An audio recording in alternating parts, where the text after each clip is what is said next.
This week, the Pew Research Center released a new survey asking Americans about the Zimmerman verdict.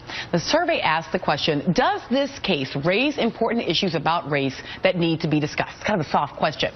But the answers reveal a deep racial divide. 47% of Hispanic respondents and 78% of black respondents believe that the Zimmerman verdict should provoke racial conversation. But only 28% of white respondents agreed. 28%. Fewer than 1 in 3 white Americans even think we have something to talk about here. But there is one high-profile white man who is willing to talk about race. And he spoke up on Fox News on Monday night. You want a conversation? You got it. You want a better situation for blacks? Give them a chance to revive their neighborhoods and culture. Work with the good people to stop the bad people.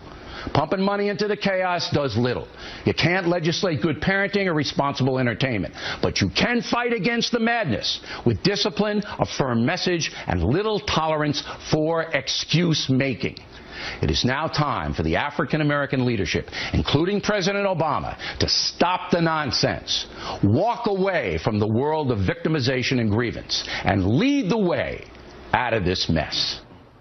Well, that is one way to start a conversation. Michael? Yeah, you know what's interesting to me? Why is it that when we say we want to have a conversation on race, you want to have a conversation on blackness? You don't want to have a conversation on race. You don't want to have a conversation on white privilege, unconscious bias. You don't want to talk about the collective world we've made as black, brown, red, yellow, and white people. You want to lecture black people. And by the way, Mr. O'Reilly, did you not hear?